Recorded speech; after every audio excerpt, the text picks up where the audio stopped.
Hello friends, मैं स्तुति आपका स्वागत करती हूँ ऑनलाइन स्टडी 0.1 में। घटना चक्र बुक से हम लोग आधुनिक भारत के इतिहास का आज चैप्टर 6 1857 की क्रांति पढ़ रहे हैं और आज का ये वीडियो 1857 की क्रांति का सेकेंड पार्ट है।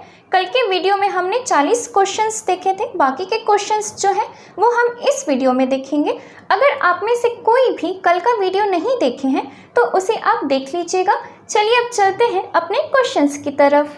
कल के वीडियो को कंटिन्यू करते हुए आज का वीडियो स्टार्ट करते हैं। आज का हमारा क्वेश्चन है क्वेश्चन नंबर 41। निम्नलिखित में से कौन 1857 के विद्रोह में अंग्रेजों का सबसे कट्टर दुश्मन था? निम्नलिखित में से कौन 1857 के विद्रोह में अंग्रेजों का सबसे कट्टर दुश्मन था? तो 1857 के विद्रोह में अंग्रेजों का सबसे कट्टर दुश्मन था मौलवी अहमदुल्ला शाह। तो इस क्वेश्चन का करेक्ट आंसर क्या होगा? ऑप्शन नंबर ए, मौलवी अहमदुल्ला शाह। अगर बात करें मौलवी अहमदुल्ला शाह की तो ये मुख्य रूप से तमिलनाडु में अरकॉट के रहने वाले थे। बाद में ये फैजाबाद में आकर बस जाते हैं और फिर फैजाबाद में 1857 की क्रांति का नेतृत्व करते हैं। एक चीज़ और याद रखिएगा, इनके बारे में अंग्रेजों ने कहा था कि वह अदम्य साहस के गुणों से परिपूर्ण और दृढ़ संकल्प वाले व्यक्ति तथा विद्रोहियों में सर्वोत्तम सैनिक थे और इनकी गिरफ्तारी के लिए ब्रिटिश सरकार ने 50,000 रुपये का इनाम रखा था। तो इस क्वेश्चन का करेक्ट आंसर क्या है? Option number A. Correct answer option number A. Next question, 1857 के विद्रोह को किस उर्दू कवि ने देखा था? 1857 के विद्रोह को किस उर्दू कवि ने देखा था? तो 1857 के विद्रोह को मिर्जा गालिब ने स्वयं अपनी आंखों से देखा था। तो इस क्वेश्चन का करेक्ट आंसर क्या होगा? Option number C, Mirza Ghalib. Correct answer option number C. Next question, सुप्रसिद्ध उर्दू शायर मिर्जा गालिब का मूल निवास था? सुप्रसिद्ध उर्दू शायर मिर्जा गालिब का मूल निवास था। तो देखिए, उर्दू शायर मिर्जा गालिब का जन्म 1797 को आगरा में हुआ था और मृत्यु 1869 को दिल्ली में हो जाती है। और आपसे क्या पूछ रहा है? मिर्जा गालिब का मूल निवास। तो इसका आंसर क्या होगा? Option number A, Agra. Correct answer option number A. Next question, आज़ादी की पहली लड़ाई 1857 में किसने भाग नहीं लिया? आज़ादी की पहली लड़ाई 1857 में किसने भाग नहीं लिया? तो देखिए, तात्या टोपे, रानी लक्ष्मीबाई और बहादुर शाह जफर ने 1857 की लड़ाई में भारतीय जनमानस का नेतृत्व किया था, लेकिन भगत सिंह ने 1857 की आज़ादी की पहली लड़ाई में भाग नहीं लिया था। तो इस क्वेश्चन का करेक्ट आंसर होगा option number D, Bhagat Singh. Correct answer option number D.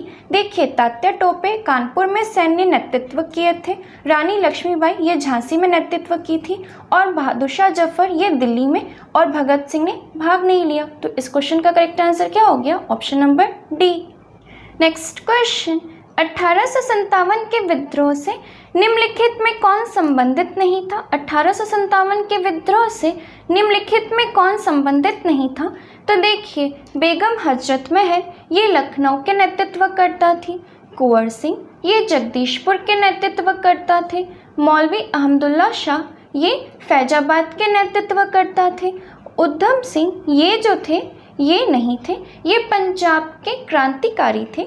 Jallianwala Bagh हत्याकांड जो हुआ था उसी का बदला लेने के लिए इन्होंने पंजाब के गवर्नर रहे माइकल ओडायर उसकी हत्या कर देते हैं लंदन में मार्च 1940 में। कब? तो मार्च 1940 में, जिसके लिए इन्हें गिरफ्तार करके मृत्यु दंड दे दिया गया था। तो इस क्वेश्चन का करेक्ट आंसर क्या है? Option number C. Correct answer option number C, Udham Singh.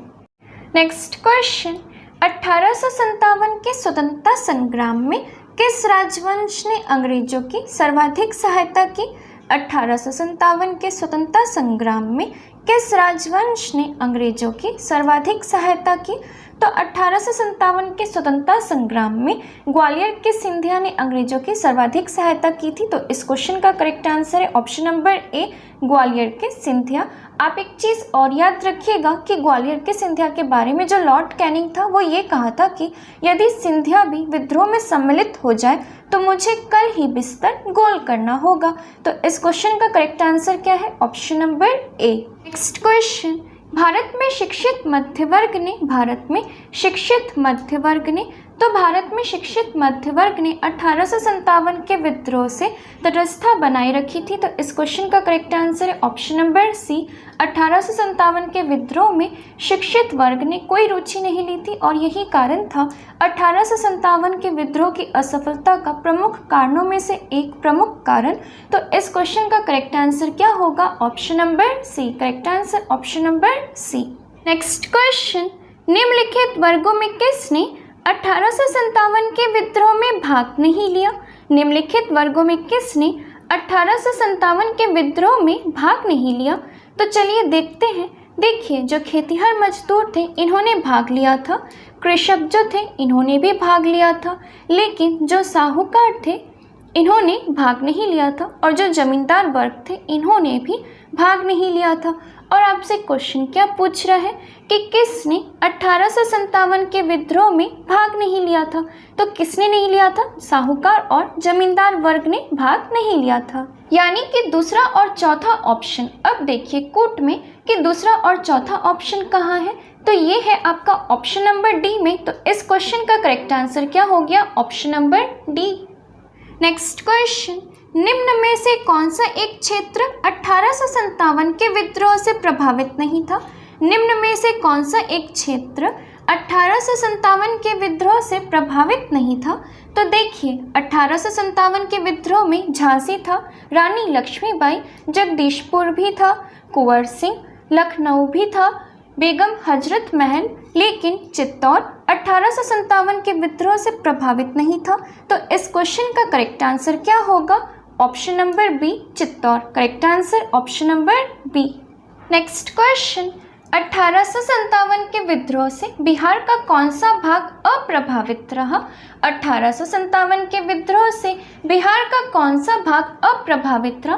तो देखिए, दानापुर जो था ये प्रभावित था, पटना जो था ये भी प्रभावित था, आरा जो था ये भी प्रभावित था, मुजफ्फरपुर भी प्रभावित था, लेकिन मुंगेर जो था ये प्रभावित नहीं था। मुंगेर ये प्रभावित नहीं था। तो अब देखिए कोट में कहाँ है मुंगेर? तो ये है ऑप्शन नंबर बी में। तो इसका करेक्ट आंसर क्या होगा? Option number B. इस क्वेश्चन का करेक्ट आंसर है option number B. Next question, सूची 1 को सूची 2 से सुमेलित कीजिए। सूची 1 को सूची 2 से सुमेलित कीजिए। सूची 1 में 1857 के विप्लव के नायक के नाम दिए हुए हैं और सूची 2 में उनके कार्य क्षेत्र दिए हुए हैं। तो चलिए अब इसको सुमेलित करते हैं। बख्त खां ये मैच करेगा दिल्ली से, मौलवी अहमदुल्ला ये मैच होगा अवध या फैजाबाद के साथ, कुंवर सिंह ये आरा के साथ मैच होगा और नाना साहब ये कानपुर के साथ मैच होगा, यानी 4132 4132। अब चलिए देखते हैं कोट में 4132 कहाँ है? तो ये है ऑप्शन नंबर सी में। कहाँ है? ऑप्शन नंबर सी में। तो इस क्वेश्चन का करेक्ट आंसर क्या होगा? Option number C. Next question, सूची 1 को सूची 2 से सुमेलित कीजिए और सूचियों के नीचे दिए गए कुट का उपयोग करते हुए सही उत्तर चुनिए। सूची 1 को सूची 2 से सुमेलित कीजिए और सूचियों के नीचे दिए गए कुट का उपयोग करते हुए सही उत्तर चुनिए। तो चलिए इसे भी सुमेलित करते हैं। झांसी रानी लक्ष्मीबाई के साथ मैच करेगा, लखनऊ बेगम हजरत महल के साथ मैच करेगा, कानपुर अजीमुल्ला खां के साथ मैच करेगा और फैजाबाद मौलवी अहमदुल्ला शाह के साथ मैच करेगा, यानी 4321। अब नीचे दिए गए कुट में देखते हैं कि 4321 कहाँ है? तो ये है ऑप्शन नंबर ए में। तो इसका करेक्ट आंसर क्या हो गया? Option number A. Correct answer option number A 4321। Next question, इनमें से किसने 1857 के विद्रोह में सक्रिय भाग लिया था? इनमें से किसने 1857 के विद्रोह में सक्रिय भाग लिया था? तो इस क्वेश्चन का करेक्ट आंसर होगा ऑप्शन नंबर ई। करेक्ट आंसर ऑप्शन नंबर ई। नेक्स्ट क्वेश्चन, सूची 1 को सूची 2 के साथ सुमेलित कीजिए और सूचियों के अंत में दिए कोड से सही उत्तर चुनिए। सूची 1 को सूची 2 के साथ सुमेलित कीजिए और सूचियों के अंत में दिए कोड से सही उत्तर चुनिए। सूची 1 में क्रांतिकारियों के नाम दिए हुए हैं और सूची 2 में स्थान दिए हुए। तो चलिए इसे सुमेलित करते हैं। नाना साहेब कानपुर के साथ मैच करेगा। नवाब हामिद अली खां ये दिल्ली के साथ मैच करेगा। मौलवी अहमद उल्ला ये लखनऊ के साथ मैच करेगा और मनी राम दीवान ये असम के साथ मैच करेगा। यानी 2 1 3 4 2 1 3 4। तो 2 1 3 4 कहाँ है? तो ये ऑप्शन नंबर डी में है। तो इसका करेक्ट आंसर क्या हो गया? Option number D. Next question, 1857 के विद्रोह के समय भारत का गवर्नर जनरल कौन था? 1857 के विद्रोह के समय भारत का गवर्नर जनरल कौन था? तो 1857 के विद्रोह के समय भारत का गवर्नर जनरल लॉर्ड कैनिंग था। अच्छा, लॉर्ड कैनिंग का कार्यकाल कब से कब तक था? तो लॉर्ड कैनिंग का कार्यकाल 1856 से 1862 तक था। 1856 से 1862 तक था। लॉर्ड कैनिंग भारत में कंपनी द्वारा नियुक्त अंतिम गवर्नर जनरल और ब्रिटिश सम्राट के अधीन नियुक्त भारत का पहला वाइसराय था। तो इस क्वेश्चन का करेक्ट आंसर क्या है? Option number C, Lord Canning. Correct answer option number C. Next question, 1857 के विद्रोह के समय भारत का गवर्नर जनरल कौन था? 1857 के विद्रोह के समय भारत का गवर्नर जनरल कौन था? तो अभी जस्ट हमने देखा कि 1857 के विद्रोह के समय भारत का गवर्नर जनरल लॉर्ड कैनिंग था। तो इस क्वेश्चन का करेक्ट आंसर है option number B, Lord Canning. अच्छा, लॉर्ड हेस्टिंग का कार्यकाल कब से कब तक था? तो लॉर्ड हेस्टिंग का कार्यकाल 1813 से 1823 तक था। लॉर्ड कैनिंग का कार्यकाल कब से कब तक था? तो लॉर्ड कैनिंग का कार्यकाल 1856 से 1862 तक था। लॉर्ड एमहर्स्ट का कार्यकाल कब से कब तक था? तो लॉर्ड एमहर्स्ट का कार्यकाल 1823 से 1828 तक था। और लॉर्ड ऑकलैंड का कार्यकाल कब से कब तक था? तो लॉर्ड ऑकलैंड का कार्यकाल 1836 से 1842 तक था। और एक चीज़ आप याद रखिएगा, क्वेश्चन पूछा जाता है कि 1857 के समय ब्रिटेन का प्रधानमंत्री कौन था? तो 1857 के समय ब्रिटेन के प्रधानमंत्री पाम्पस्टन थे। इसे भी आप याद रखिएगा। नेक्स्ट क्वेश्चन, 1857 में भारत का गवर्नर जनरल कौन था? 1857 में भारत का गवर्नर जनरल कौन था? तो 1857 में भारत का गवर्नर जनरल लॉर्ड कैनिंग था। तो इस क्वेश्चन का करेक्ट आंसर है option number C, Lord Canning. Correct answer option number C. Next question, सिपाही विद्रोह के समय भारत का गवर्नर जनरल कौन था? सिपाही विद्रोह के समय भारत का गवर्नर जनरल कौन था? तो सिपाही विद्रोह के समय भारत का गवर्नर जनरल लॉर्ड कैनिंग था। तो इस क्वेश्चन का करेक्ट आंसर है option number A, Lord Canning. Correct answer option number A. Next question, 1857 विद्रोह के समय बैरकपुर में कौन ब्रिटिश कमांडिंग ऑफिसर था? 1857 विद्रोह के समय बैरकपुर में कौन ब्रिटिश कमांडिंग ऑफिसर था? तो 1857 विद्रोह के समय बैरकपुर में British commanding officer John Bennett Hearsey था। तो इस क्वेश्चन का करेक्ट आंसर है option number C. Correct answer option number C. Next question, 1857 में किसने इलाहाबाद को आपातकालीन मुख्यालय बनाया था? 1857 में किसने इलाहाबाद को आपातकालीन मुख्यालय बनाया था? तो 1857 के विद्रोह के समय गवर्नर जनरल कौन था? लॉर्ड कैनिंग था। तो लॉर्ड कैनिंग ने इलाहाबाद को आपातकालीन मुख्यालय बनाया था। तो इस क्वेश्चन का करेक्ट आंसर है option number A, Lord Canning. Correct answer option number A. Next question, 1857 के विद्रोह के समय ब्रिटिश प्रधानमंत्री कौन था? 1857 के विद्रोह के समय ब्रिटिश प्रधानमंत्री कौन था? तो देखिए 1857 के विद्रोह के समय ब्रिटिश प्रधानमंत्री पाम्पस्टन था और पाम्पस्टन का कार्यकाल कब से कब तक था? तो 1855 से 1858 तक, 1855 से 1858 तक, और इसी बीच 1857 की क्रांति होती है। तो इस क्वेश्चन का करेक्ट आंसर क्या है? Option number B. Correct answer option number B. Next question, निम्नलिखित में से किसका नाम 1857 के विद्रोह से नहीं जुड़ा है? निम्नलिखित में से किसका नाम 1857 के विद्रोह से नहीं जुड़ा है? तो कर्नल सेंटलेगर, इनका नाम नहीं जुड़ा है। लेफ्टिनेंट कर्नल गिब्स, इनका भी नहीं। कर्नल वेलेस, इनका भी नहीं। तो दिए गए ऑप्शंस में कोई भी 1857 के विद्रोह से नहीं जुड़ा है। तो इस क्वेश्चन का करेक्ट आंसर है ऑप्शन नंबर डी, उपयुक्त सभी। Correct answer option number D. Next question, 1857 का विद्रोह मुख्यतः किस कारण से असफल रहा? 1857 का विद्रोह मुख्यतः किस कारण से असफल रहा? तो किस कारण से असफल रहा? तो ये किसी सामान्य योजना और केंद्रीय संगठन की कमी के कारण जो है असफल रहा था। तो इस क्वेश्चन का करेक्ट आंसर है option number B. Correct answer option number B. Next question, 1857 का प्रथम स्वतंत्रता संग्राम असफल हुआ क्योंकि? 1857 का प्रथम स्वतंत्रता संग्राम असफल हुआ क्योंकि भारतीय सिपाहियों में उद्देश्य की एकता की कमी थी। ये बिल्कुल सही है। दूसरा ऑप्शन है प्रायः भारतीय राजाओं ने ब्रिटिश सरकार का साथ दिया। ये भी सही है। तीसरा ऑप्शन है ब्रिटिश सिपाही कहीं अच्छे सज्जित तथा संगठित थे। तो ये भी सही है। तो इस क्वेश्चन का करेक्ट आंसर क्या होगा? ऑप्शन नंबर डी, उपयुक्त सभी। Correct answer option number D. Next question, निम्नलिखित में से किन ब्रिटिश अधिकारियों ने लखनऊ में अपना जीवन खोया था? निम्नलिखित में से किन ब्रिटिश अधिकारियों ने लखनऊ में अपना जीवन खोया था? तो देखिए, जनरल जॉन निकलसन, ये लखनऊ में नहीं दिल्ली में मारे गए थे।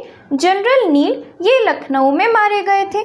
मेजर जनरल हैवलॉक, ये भी लखनऊ में मारे गए थे। और सर हेनरी लॉरेंस, ये भी जो है लखनऊ में मारे गए थे।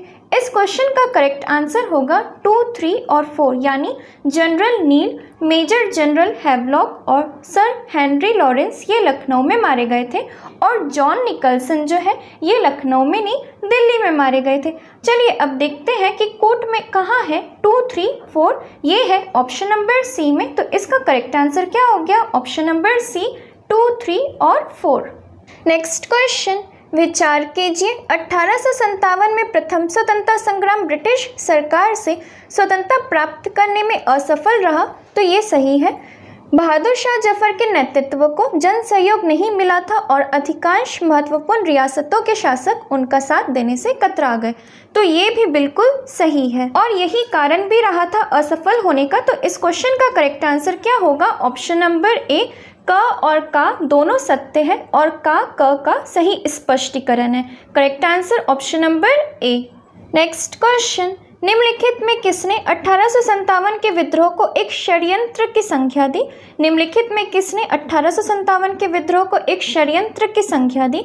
तो सर जेम्स आउट्रम और डब्ल्यू टेलर ने 1857 के विद्रोह को हिंदू मुस्लिम षड्यंत्र का परिणाम बताया था। तो इस क्वेश्चन का करेक्ट आंसर होगा option number A, sir James Outram और W Taylor. Sir John Lawrence ने इसे पूर्णतया सैनिक विद्रोह कहा था। टी.आर. होम्स का कहना था कि ये बर्बरता और सभ्यता के बीच युद्ध था। तो इस क्वेश्चन का करेक्ट आंसर क्या होगा? Option number A. Next question, आधुनिक इतिहासकार जिसने 1857 के विद्रोह को स्वतंत्रता की पहली लड़ाई कहा था? आधुनिक इतिहासकार जिसने 1857 के विद्रोह को स्वतंत्रता की पहली लड़ाई कहा था, तो किसने कहा था? बी.डी. सावरकर ने कहा था। तो इसका करेक्ट आंसर क्या होगा? Option number C, BD. Savarkar ने अपनी पुस्तक the Indian War of Independence 1857 में 1857 के विद्रोह को सुनियोजित स्वतंत्रता संग्राम की संज्ञा दी। उन्होंने इसे स्वतंत्रता की पहली लड़ाई कहा था। इस क्वेश्चन का सही आंसर है option number C. Next question, 1857 के संग्राम को प्रथम स्वतंत्रता संग्राम का नाम किसने दिया?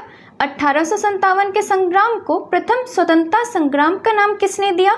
तो 1857 के संग्राम को प्रथम स्वतंत्रता संग्राम का नाम बीडी सावरकर ने दिया था। तो इस क्वेश्चन का करेक्ट आंसर क्या होगा? Option number C, BD Savarkar.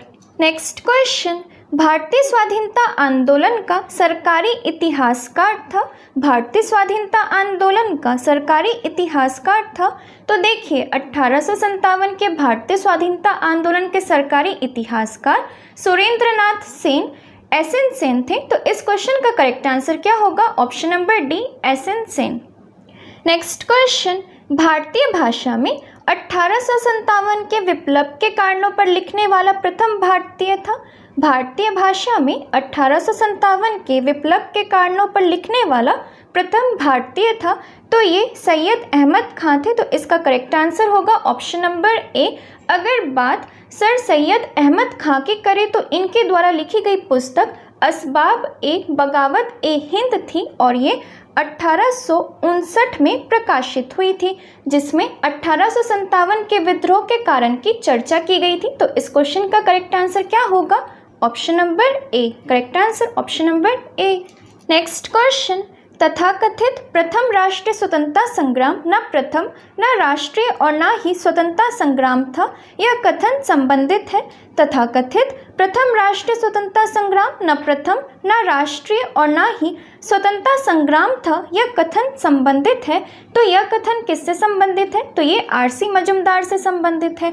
RC Majumdar ने अपनी पुस्तक the sepoy mutiny and the rebellion of 1857 उसी में ये कहा था। तो इस क्वेश्चन का करेक्ट आंसर क्या होगा? Option number A, RC Majumdar. Correct answer option number A. Next question, किसने लिखा था? इस निर्णय से इनकार करना कठिन है कि तथाकथित 1857 का प्रथम राष्ट्रीय स्वतंत्रता संग्राम ना तो प्रथम था, ना राष्ट्रीय था और ना ही स्वतंत्रता संग्राम था। किसने लिखा था? इस निर्णय से इनकार करना कठिन है कि तथाकथित 1857 का प्रथम राष्ट्रीय स्वतंत्रता संग्राम ना तो प्रथम था, ना राष्ट्रीय था और ना ही स्वतंत्रता संग्राम था। तो किसने लिखा था? आरसी मजुमदार ने। तो इस क्वेश्चन का करेक्ट आंसर क्या होगा? Option number A, RC Majumdar. Next question, 1857 की क्रांति के बारे में निम्नलिखित में से कौन सी एक अवधारणा सही है? 1857 की क्रांति के बारे में निम्नलिखित में से कौन सी एक अवधारणा सही है? पहला ऑप्शन है भारतीय इतिहासकारों ने इसे भारतीय विद्रोह के रूप में वर्णित किया है, तो ये गलत है। दूसरा ऑप्शन है ब्रिटिश इतिहासकारों ने इसे स्वाधीनता का संग्राम कहा है, तो ये भी गलत है। तीसरा ऑप्शन है इसने भारत में ईस्ट इंडिया कंपनी के शासन प्रणाली को मृतप्राय बना दिया, तो ये बिल्कुल सही है। देखिए 1857 की क्रांति के परिणाम स्वरूप भारतीय शासन की बागडोर कंपनी के हाथों से निकलकर ब्रिटिश क्राउन के हाथों में चली जाती है। तो इस क्वेश्चन का करेक्ट आंसर क्या है? Option number C. Correct answer option number C. Next question, महारानी विक्टोरिया ने भारतीय प्रशासन को ब्रिटिश ताज के नियंत्रण में लेने की घोषणा कब की थी? महारानी विक्टोरिया ने भारतीय प्रशासन को ब्रिटिश ताज के नियंत्रण में लेने की घोषणा कब की थी? तो कब की थी? 1 नवंबर 1858 को। इसी घोषणा के बाद जो है भारत में कंपनी के शासन को समाप्त कर भारत को सीधे ब्रिटिश क्राउन के अधीन कर दिया गया था और एक भारत मंत्री या सचिव और 15 सदस्यों वाली इंडियन काउंसिल की स्थापना की गई थी। तो इस क्वेश्चन का करेक्ट आंसर क्या होगा? Option number A. Correct answer option number A. Next question, साम्राज्ञी विक्टोरिया ने 1858 की घोषणा में भारतीयों को बहुत सी चीज़ें दिए जाने का आश्वासन दिया था। निम्न आश्वासनों में से कौन सा ब्रिटिश शासन ने पूरा किया था? साम्राज्ञी विक्टोरिया ने 1858 की घोषणा में भारतीयों को बहुत सी चीज़ें दिए जाने का आश्वासन दिया था। निम्न आश्वासनों में से कौन सा ब्रिटिश शासन ने पूरा किया था? तो इस क्वेश्चन का करेक्ट आंसर है ऑप्शन नंबर ए, रियासतों को हड़पने की नीति समाप्त कर दी जाएगी और इसे पूरा भी कर दिया गया था। भारतीय राजवारों के प्रति विजय और विलय की नीति का परित्याग कर दिया गया था और सरकार ने राजाओं को गोद लेने की अनुमति प्रदान की। और एक चीज याद रखिएगा कि ये जो विक्टोरिया का उद्घोषणा था ये 1 नवंबर 1858 को इलाहाबाद में हुए दरबार में लॉर्ड कैनिंग द्वारा उद्घोषित किया गया था। तो इस क्वेश्चन का करेक्ट आंसर क्या है? Option number A. Next question, महारानी विक्टोरिया की उद्घोषणा 1858 का उद्देश्य क्या था? महारानी विक्टोरिया की उद्घोषणा 1858 का उद्देश्य क्या था? पहला ऑप्शन है भारतीय राज्यों को ब्रिटिश साम्राज्य में मिलाने के किसी भी विचार का परित्याग करना, तो ये बिल्कुल सही है। दूसरा ऑप्शन है भारतीय प्रशासन को ब्रिटिश क्राउन के अंतर्गत रखना, तो ये भी बिल्कुल सही है। तीसरा ऑप्शन है भारत के साथ ईस्ट इंडिया कंपनी के व्यापार का नियमन करना, तो ये जो है ये गलत है। देखिए, इस अधिनियम के द्वारा भारत में ईस्ट इंडिया कंपनी के शासन का अंत कर दिया गया था और ब्रिटिश सरकार ने भारतीय प्रदेशों का प्रबंध सीधे अपने हाथों में ले लिया था। तो ऑप्शन नंबर 1 और ऑप्शन नंबर 2 सही है। अब देखिए कोट में 1 और 2 कहाँ है, तो ये कहाँ है? ऑप्शन नंबर ए में। तो इसका करेक्ट आंसर क्या हो गया? Option number A. Next question, निम्नलिखित में कौन सा आयोग 1857 के विद्रोह के दमन के बाद भारतीय फौज के नव संगठन से संबंधित है? निम्नलिखित में कौन सा आयोग 1857 के विद्रोह के दमन के बाद भारतीय फौज के नव संगठन से संबंधित है? तो इसका करेक्ट आंसर है ऑप्शन नंबर बी, पील आयोग। देखिए, 1857 के विद्रोह के दमन के बाद ब्रिटिश सरकार ने भारतीय फौज के नव गठन के लिए पील आयोग का गठन किया, जिसके द्वारा सेना के रेजिमेंटों को जाति, समुदाय और धर्म के आधार पर विभाजित किया गया था। बंगाल में यूरोपीय सैनिकों का भारतीय सैनिकों से 1:2 रखा गया, जबकि मद्रास और बम्बई में 1:3 रखा गया। तो इसका करेक्ट आंसर क्या होगा? ऑप्शन नंबर बी, पील आयोग। नेक्स्ट क्वेश्चन, 1857 के विद्रोह के बाद ब्रिटिश सरकार ने सिपाहियों का इन प्रांतों से चयन किया। 1857 के विद्रोह के बाद ब्रिटिश सरकार ने सिपाहियों का इन प्रांतों से चयन किया, तो इसका करेक्ट आंसर क्या होगा? ऑप्शन नंबर सी।